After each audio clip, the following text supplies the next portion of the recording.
Karen called police on birthday party, but she threw eggs at the house. The birthday candles flickered weakly, their tiny flames no match for the chaos about to unfold.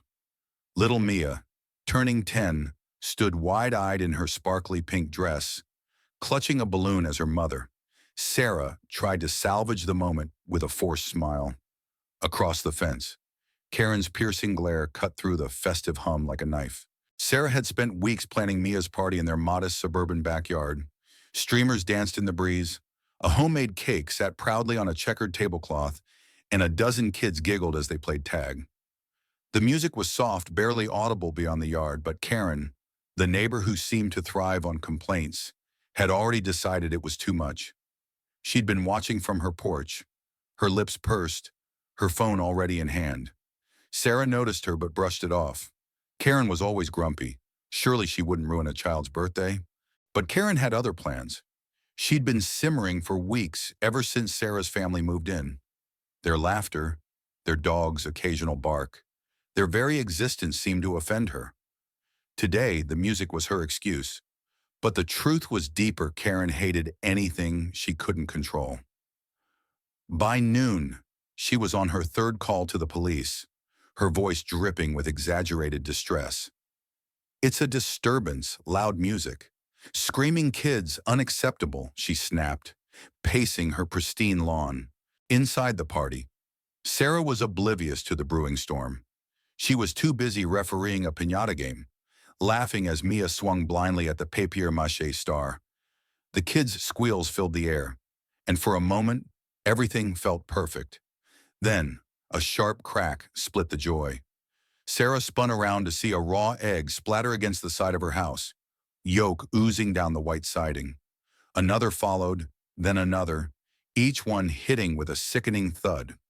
The kids froze, their laughter replaced by gasps. Mia's balloon slipped from her fingers, floating away.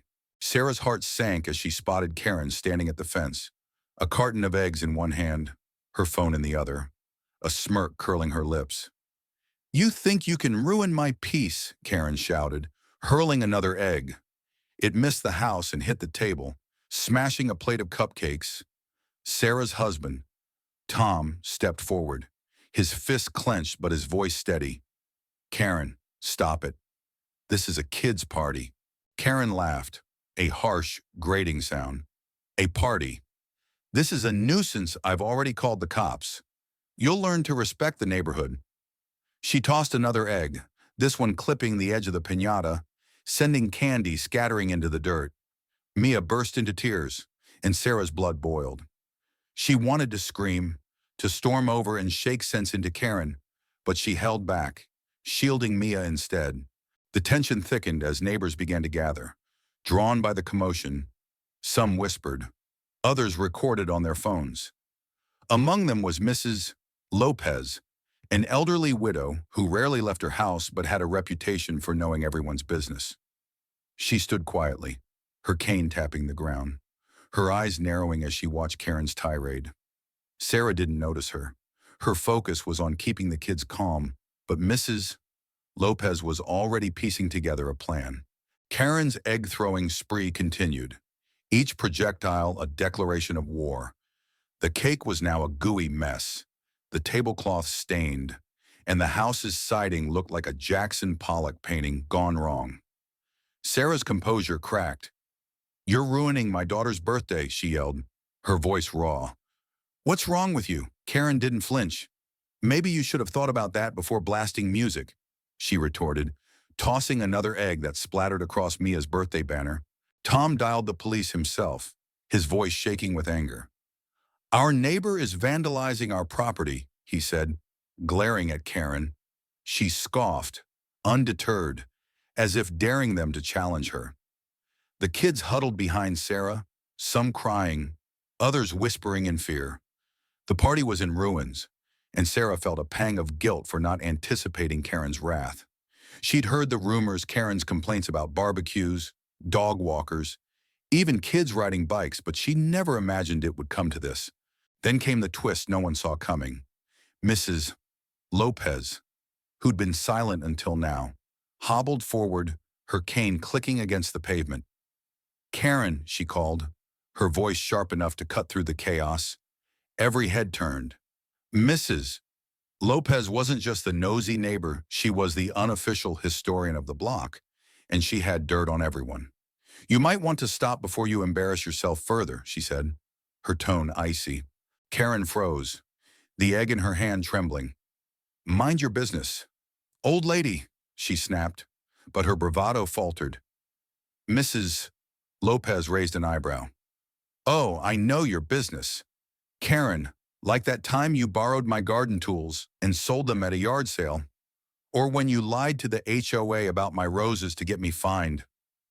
A murmur rippled through the crowd. Karen's face paled, but she doubled down. "That's nonsense," she shouted, hurling the egg at Mrs. Lopez. It missed, splattering on the fence, but the act was a step too far. The sirens wailed in the distance, growing louder. Karen's smirk returned. She thought the police were her allies, coming to shut down the party. But when the officers arrived, they didn't head for Sarah's yard. They marched straight to Karen, their expressions grim. "Ma'am, we got a call about vandalism," one officer said, eyeing the egg-stained house. Karen's jaw dropped. "Vandalism, I called you about the noise." Tom stepped forward, his phone out, showing footage he'd recorded of Karen's egg-throwing rampage. The neighbors chimed in, their own videos corroborating the story. Mrs. Lopez, calm as ever, handed over her own evidence, a grainy security camera clip from her porch, showing Karen sneaking eggs from her fridge earlier that day. "She planned this," Mrs. Lopez said, her voice steady but laced with disdain. "She's been terrorizing this street for years." The officers cuffed Karen, her protests growing shrill. "This is outrageous. I'm the victim here," she screamed as they led her to the squad car. The crowd watched in stunned silence, some cheering quietly. Sarah hugged Mia, who was still sniffling but starting to calm down. The party was ruined, but something else was happening, a reckoning. As Karen was driven away, the neighbors rallied. Mrs. Lopez organized a cleanup, her no-nonsense attitude galvanizing everyone. Kids helped sweep up candy, adults scrubbed the house, and someone even ran to the store for a new cake. By evening, the party was back on, makeshift but heartfelt.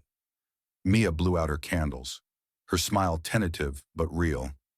Sarah and Tom thanked the neighbors, their gratitude overwhelming. But the story didn't end there. Days later, Karen faced charges for vandalism and trespassing. The neighborhood buzzed with gossip. Karen's history of petty grudges came to light, from false noise complaints to sabotaging mailboxes. The HOA, fed up with her antics, slapped her with fines and a warning about eviction. Her perfect lawn, her pristine image, crumbled under the weight of her own actions. Sarah, reflecting on it all, felt a mix of relief and pity. Karen's rage had cost her more than a birthday party. It had exposed her to the community she tried to dominate. At Mia's rescheduled party the next weekend, the backyard was packed, not just with kids, but with neighbors who'd had enough of Karen's tyranny. They laughed, shared stories, and toasted to new beginnings. As the sun set, Sarah looked at Mia, who was giggling with her friends, a new balloon in hand. The scars of that day would fade, but the lesson: wouldn't actions have consequences? And sometimes, justice comes from the community you underestimated. Sarah turned to the crowd, her voice soft but clear. "What do you all think? Was this fair? Or did Karen get what she deserved? I'd love to hear your thoughts."